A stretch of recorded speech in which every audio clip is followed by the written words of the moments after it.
गुरुर्ब्रह्मा गुरुर्विष्णु गुरुर्देवो महेश्वरा गुरुर्साक्षात् परब्रह्म तस्मै श्री गुरुवे नमः।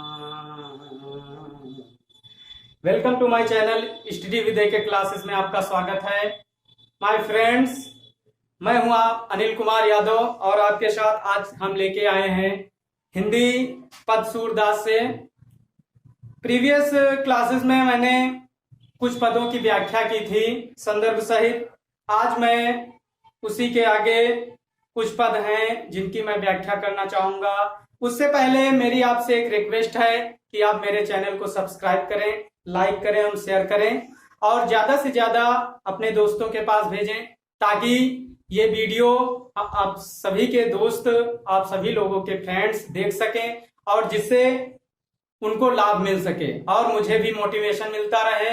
सो गाइज, आइए और हमारे साथ जुड़िए और क्लास 10th से रिलेटेड हिंदी सब्जेक्ट से मैं आपको संदर्भ सहित व्याख्या करवा रहा हूं और हमारे साथ जुड़ करके आनंद लीजिए और पढ़ाई करिए। तो गाइज, सबसे पहले मैं पद सूरदास से रिलेटेड उसका जो नेक्स्ट पद है उसकी मैं संदर्भ सहित व्याख्या करना चाहूंगा। मैं सबसे पहले पढ़ता हूं, उसके बाद इसकी एक्सप्लेनेशन करते हैं हिंदी में।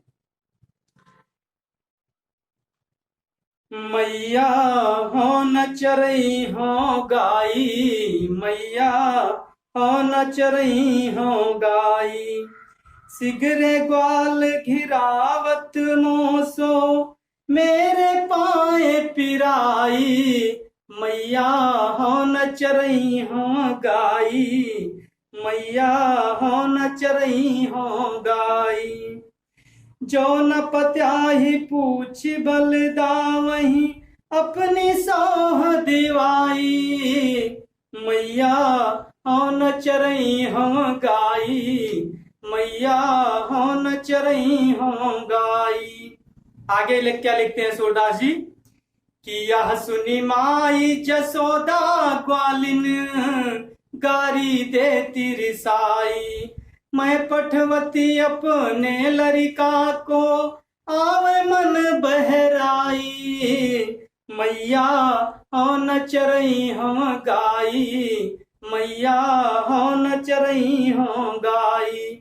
और आगे सूरदास जी क्या लिखते हैं, सूर श्याम में रोती बालक मारत ताहि रिंगाई, मैया हो न चरई हम गाई, मैया हो न चरई हो गाई।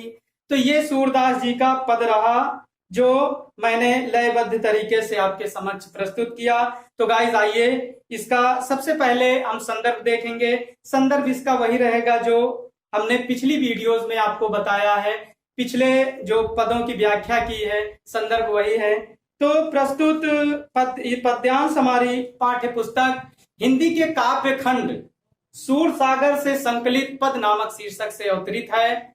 इसमें प्रसंग जो इसका है लिखा हुआ है प्रसंग। तो प्रसंग के अंतर्गत प्रस्तुत पद में सूरदास जी ने भगवान श्री कृष्ण की बाल छवि का वर्णन किया है और इस प्रस्तुत पद में भगवान श्री कृष्ण अपनी मां से अपनी वेदना को प्रकट करते हैं और शिकायत करते हैं कि उनके साथ जंगल में अर्थात जानवर और गायों को चराने के समय क्या क्या घटित हुआ, वो अपनी मां से शिकायत करते हैं।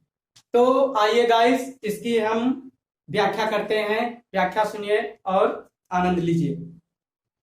मैया हो न चरई हो गाई। पिछले वीडियोज में क्या था कि भगवान श्री कृष्ण हट कर रहे थे कि हे मां, मुझे गायें चराने जाने दीजिए। लेकिन जब गायें चरा करके वापस श्री कृष्ण आते हैं, घर को वापस आते हैं, तो मां से क्या शिकायत करते हैं, मैया हो न चरई हो गाई, यानी हे मां, मैं अब गायें चराने नहीं जाऊंगा। हे मां, मैं अब गायें चराने नहीं जाऊंगा। सिगरे ग्वाल घिरावत मोसो मेरे पाए पिराई। सिगरे, सिगरे माने सारे, ग्वाल माने ग्वाल बाल, घिरावत माने मुझको जो है घिराने के लिए अर्थात जानवरों को लाने के लिए बोलते हैं। सिगरे ग्वाल घिरावत मोसो मेरे पांय पिराई, मेरे पैरों में दर्द होने लगता है। हे माँ, सारे ग्वाल बाल बैठे रहते हैं और मुझसे कहते हैं कि कृष्ण जाओ मेरी गायों को ले आओ, कृष्ण जाओ मेरी गायों को ले आओ, और मेरे पैरों में दर्द होने लगा है।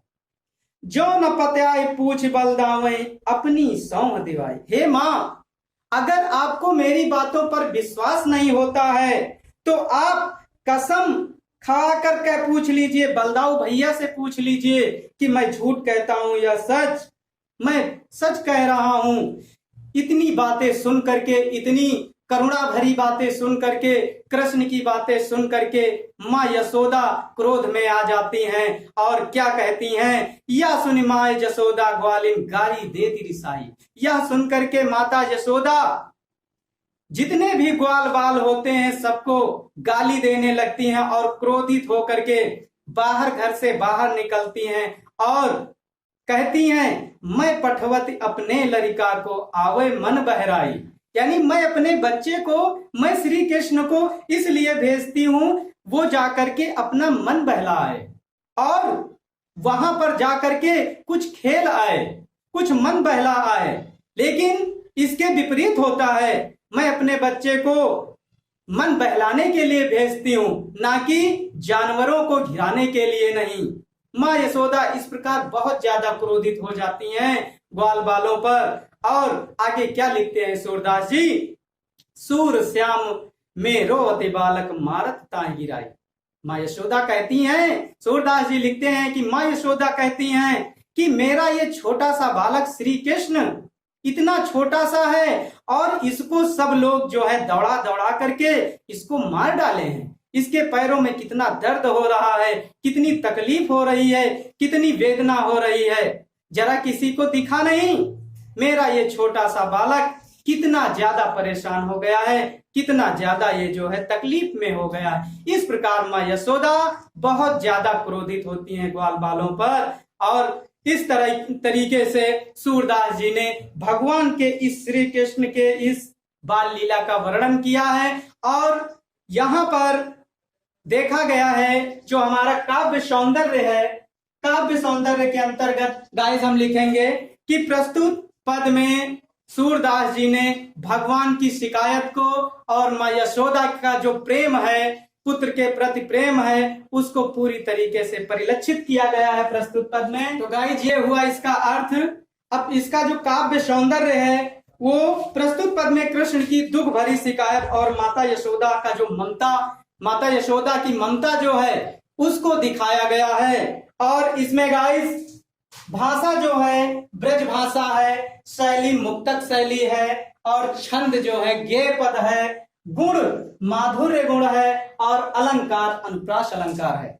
तो गाइस इसमें मैंने देखा कि भगवान श्री कृष्ण के बाल छवि का कैसे वर्णन किया गया है, कैसे भगवान श्री कृष्ण अपनी माँ से वेदना और अपनी शिकायत को बताते हैं। तो गाइस यह मेरा वीडियो कैसा लगा, मेरा ये व्याख्यान कैसा लगा, कमेंट करके अवश्य बताएं। और अगर मेरा ये व्याख्यान, मेरी ये प्रसंग और मेरा ये अनुवाद, मेरी व्याख्या अगर आपको पसंद आई हो तो लाइक करें, सब्सक्राइब करें, चैनल को सब्सक्राइब करें अपने फ्रेंड्स। बच्चों अभी मैंने पद आपको बताया श्री कृष्ण किस प्रकार जो है जंगल जाते हैं और वहां पर उनको सारे जो ग्वाल बाल होते हैं वो जानवरों को घिरवाते हैं। उनकी वेदना सुन करके माँ यशोदा ने काफी ग्वाल बालों को क्रोधित होकर के बहुत ज्यादा जो है गालियां दी। अगला जो हमारा पद है वो है किलकत कान घुटुरियन आवत, किलकत कान घुटुरियन आवत। इसका व्याख्या देखिए क्या होती है। सबसे पहले हम इसको पढ़ते हैं, उसके बाद इसकी हम संदर्भ सहित व्याख्या करते हैं। बच्चों संदर्भ इसका यही रहेगा जो प्रत्येक पद का है। प्रसंग में क्या होता है ये हम बताएंगे, उससे पहले हम पढ़ते हैं।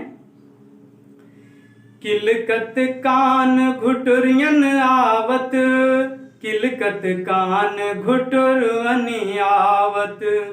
मणिमय कनक नंद के आंगन, बिंब पकड़ धावत। किलकत कान घुटुरवनि आवत, किलकत कान घुटुरवनि आवत। आगे क्या लिखते हैं सूरदास जी कि कबहु निरखी हरि आप छाह को, कबहु निरखी हरि आप छाह को, कर सो पकरन चाहत। किलकी हसत राजत द्वय दतियां, पुनि पुनि तिह अवगाहत। किलकत कान घुटुरवनि आवत, किलकत कान घुटुरवनि आवत।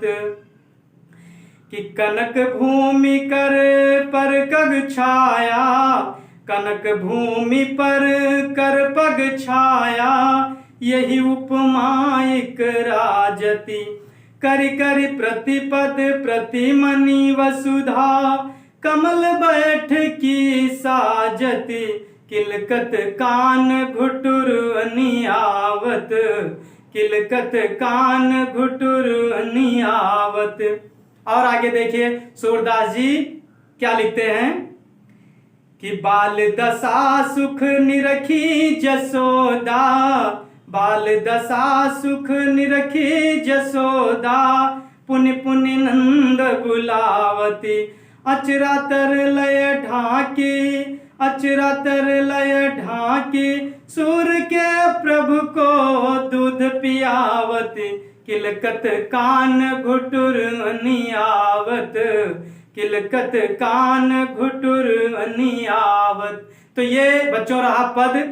अब इसका जो संदर्भ है तो मैं पुनः संदर्भ फिर बताना चाहूंगा कि प्रस्तुत पद्यांश हमारी पाठ्य पुस्तक खंड खा काव्य से सूर सागर में संकलित पद नामक शीर्षक से अवतरित है। और इसका जो प्रसंग है तो प्रस्तुत पद में सूरदास जी ने मणिखचित आंगन में बालक कृष्ण के घुटनों के बल चलने और आंगन में प्रतिबिंब और उनके सौंदर्य का बड़ा ही मनोहारी वर्णन किया है। सूरदास जी ने श्री कृष्ण की बाल छवि का जो बचपन में वो क्रीडाएं करते थे उस छवि का वर्णन बहुत ही मार्मिक वर्णन किया गया है। सूरदास जी ने बहुत ही मार्मिक वर्णन किया है। तो आइए व्याख्या में देखते हैं हम। किलकत कान घुटुरवनि आवत।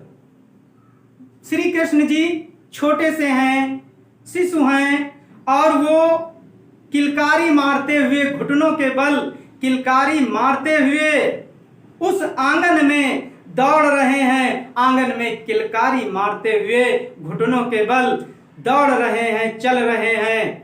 मणिमय कनक नंद के आंगन बिंब पकड़िबे धावत। मणिमय माने मणियों का, कनक माने सोने का, नंद के आंगन नंद बाबा के आंगन में बिंब पकड़िबे धावत। अर्थात श्री कृष्ण जी नंद बाबा के वो सोने के आंगन में, मणियों के आंगन में, उस आंगन में चारों तरफ जो है, चारों तरफ वो अपनी परछाया को, अपनी छाया को पकड़ने के लिए दौड़ते हैं, उसको पकड़ने के लिए दौड़ते हैं। कबहु निरखी हरि आप छाह को, कर सो पकड़न चाहत। कभी वो अपनी छाया को निहारते हैं, कभी उसको पकड़ने के लिए दौड़ते हैं। कर सो पकड़न चाहत, कभी हाथ से पकड़ने के लिए दौड़ने लगते हैं। जैसे जैसे वो दौड़ते हैं वैसे वैसे उनकी छाया भी आगे बढ़ती जाती है। किलकी हसत राजत द्वय दतियां, पुनि पुनि तिह अवगाहत। सूरदास जी ने यहाँ पर बहुत ही एक अच्छी लाइन लिखी है। क्या लिखा है कि किलकी हसत राजत द्वय दतियां, पुनि पुनि तिह अवगाहत। जब श्री कृष्ण जी हंसने लगते हैं, मुस्कुराने लगते हैं, तो उनके जो आगे के दो दांत हैं, जो छोटे छोटे दो दांत हैं, वो बहुत ही अच्छे लगते हैं, बहुत ही सुंदर लगते हैं। और आगे क्या लिखते हैं सूरदास जी? कनक भूमि पर कर पग छाया, यही उपमा इक राजत। कनक भूमि पर, उस सोने की भूमि पर, उस सोने के आंगन में पर कर पग छाया। कर माने हाथ, पग माने पैर और छाया माने छाया, यानी हाथ और पैर की छाया जब पड़ती है तो यही उपमा एक राजत, तो यह उपमा कहीं नहीं जाती। अर्थात ये यहाँ का दृश्य बहुत ही निराला होता है, बहुत ही सौंदर्यपूर्ण होता है, बहुत ही मनोरम होता है। करि करि प्रतिपदि प्रतिमनि वसुधा कमल बैठकी साजत, करि करि प्रतिमनि वसुधा कमल बैठकी साजत। ऐसा लगता है जैसे इस पृथ्वी पर बहुत सारे जो है श्री कृष्ण बैठे हों, बहुत सारे श्री कृष्ण बैठे हों, हर जगह पे श्री कृष्ण जो है विराजमान हो, ऐसी प्रतिबिंब, ऐसी प्रतिछाया बनती है। बाल दशा सुख निरख जसोदा, पुनि पुनि नंद बुलावत। अपने बच्चे की, अपने लाल की, श्री कृष्ण की इस बाल छवि को देख करके माँ यशोदा क्या करती हैं, बाहर जाती हैं और नंद बाबा को बार बार बुलाती हैं, हे नंद बाबा आइए देखिए, अपने लाल की इस दशा को देखिए, अपने लाल की इस क्रीड़ा को देखिए। तो क्या होता है, नंद बाबा को जब बुलाती हैं, उसके बाद नंद बाबा आते हैं, देखते हैं और सुख प्राप्त करते हैं। आगे क्या लिखते हैं सूरदास जी कि माँ यशोदा क्या करती हैं, अचरा तर लय ढाक सूर के प्रभु को दूध पियावती। यानी उसके बाद माँ यशोदा अपने लाल को अपनी गोदी में उठा लेती हैं और आंचल तले ढक लेती हैं और सूर के प्रभु को अर्थात सूरदास जी के स्वामी को अर्थात श्री कृष्ण जी को आंचल तले ढाक लेती हैं और स्तनपान कराने लगती हैं, और स्तनपान कराने लगती हैं और श्री कृष्ण को बहुत ज्यादा स्नेह करने लगती हैं। तो बच्चों ये रहा इस पद का अर्थ। अब इसकी काव्य सौंदर्य की मैं बात करूंगा। तो काव्य सौंदर्य में प्रस्तुत पद में सूरदास जी ने बाल कृष्ण के लीलामय सौंदर्य का अत्यधिक मनोहारी चित्रण किया है, और इसकी जो भाषा है वो साहित्यिक ब्रज भाषा है, शैली मुक्तक है, और छंद जो है गेय पद है, और गुण माधुर्य गुण है, और अलंकार जो है अनुप्रास अलंकार है। तो गाइज ये मेरा वीडियो कैसा लगा कमेंट बॉक्स में लिख करके अवश्य बताएं, और इस वीडियो को ज्यादा से ज्यादा शेयर करें, मेरे चैनल को सब्सक्राइब करें, और आगे की वीडियो को पाने के लिए मेरे चैनल को सब्सक्राइब करें, अपने फ्रेंड्स को सेंड करें, ताकि आपको ज्यादा से ज्यादा मेरे वीडियो से आपको लाभ मिल सके, और बेल आइकन को भी प्रेस कर दीजिए ताकि आपको मेरे वीडियो की नोटिफिकेशन मिलती रहे। तो तब तक के लिए जय हिंद, जय श्री राधे।